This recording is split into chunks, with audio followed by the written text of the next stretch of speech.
سیام قضاء رمضان، رمضان کے جو روزے قضا ہو جاتے ہیں ان کو رکھنا، یعنی کہ رمضان کے روزے جو رہ گئے ہیں وہ فرض، لیکن وہ رمضان کے بعد جو ہے وہ رکھے جائیں گے۔ جس طرح کہ پہلی فرصت میں انسان کوشش کرے، جو بندہ بیمار ہو گیا ہے، کوئی بندہ جو ہے وہ سفر میں چلا گیا، قرآن کے اندر اللہ تعالیٰ نے اس کی وضاحت کر دی ہے،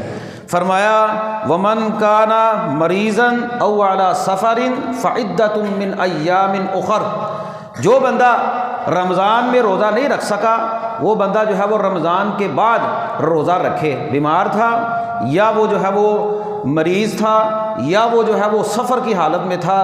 یا پھر وہ خواتین جو مخصوص ایام کی وجہ سے جو ہے وہ روزے ان کے چھوٹ جاتے ہیں، وہ رمضان کے بعد جو ہے وہ پہلی فرصت میں فرض روزے جو ہے وہ رکھیں، نفلی روزے بعد میں رکھیں،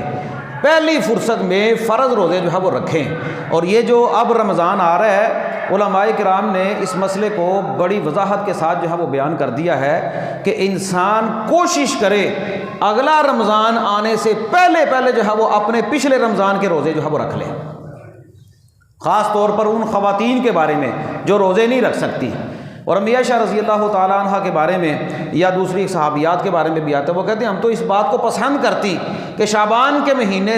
میں ہی روزے پورے کر لیتی، مطلب اس سے پہلے رمضان کے روزے آنے سے پہلے جو ہے وہ روزے پورے کر لیتی۔ ہاں اگر کوئی خاص وجہ ہے، کوئی عورت حاملہ ہو گئی ہے یا پھر جو ہے وہ مرضیہ ہو گئی ہے یا بچے کو دودھ پلا رہی ہے، ان کو اللہ رب العالمین نے رخصت دی ہے، یا وہ بندہ جو مستقل مریض ہے وہ بندہ جو ہے وہ کفارہ دے دے، یہ خواتین بھی جو ہے وہ کفارہ دے دیں۔ لیکن یاد رکھیں نیتوں کو اللہ تعالیٰ جانتا ہے، جان نہیں چھڑانی چاہیے۔ تھوڑی بہت مشکل روزہ رکھنے میں ضرور ہوتی ہے، یہ بندہ کہہ دے کہ نہیں مجھے بھوک لگتی ہے، مجھے پیاس لگتی ہے، یہ کوئی وجہ نہیں ہے۔ تھوڑی بہت بھوک، تھوڑی بہت پیاس روزے میں لگتی ہے، کیونکہ ہمیں نفلی روزے رکھنے کی عادت نہیں،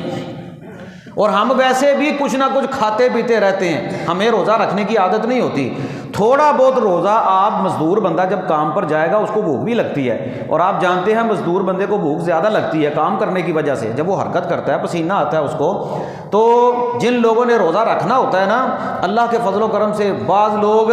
بھٹی کے اوپر بھی کام کرتے ہیں اور روزہ نہیں چھوڑتے۔ اب تو لوگ بہانہ ڈھونڈتے ہیں نا،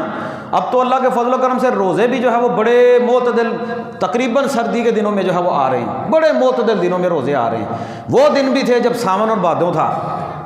وہ یاد ہوگا آپ کو، اللہ کے فضل و کرم سے ہم نے اس وقت بھی روزے رکھے ہیں۔ تو بندے کی پہلی ترجیح جو ہے وہ روزہ رکھنے کو ہونی چاہیے۔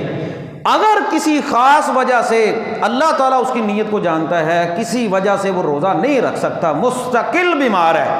کوئی بندہ شوگر کا مریض ہے، کوئی دل کا مریض ہے، کوئی ایسا مریض ہے جس کو پتہ ہے کہ بھائی میری موت واقع ہو جائے گی، میں ہلاکت میں اپنے آپ کو ڈال رہا ہوں، میں زیادہ پریشان ہو جاؤں گا، وہ بندہ جو ہے وہ فدیہ دے سکتا ہے۔ ورنہ اس کے علاوہ پہلی ترجیح وَمَنْ كَانَ مَرِيضًا أَوْ عَلَى سَفَرٍ فَعِدَّةٌ مِّنْ أَيَّامٍ أُخَرَ۔ دوسری قسم ان لوگوں کی ہے جو رمضان میں روزہ نہیں رکھ سکے، رمضان کے علاوہ جن دنوں میں بھی چاہتے ہیں فرض روزے اپنے پورے کر لیں۔ یہ اللہ رب العالمین کا جو ہے وہ حکم ہے۔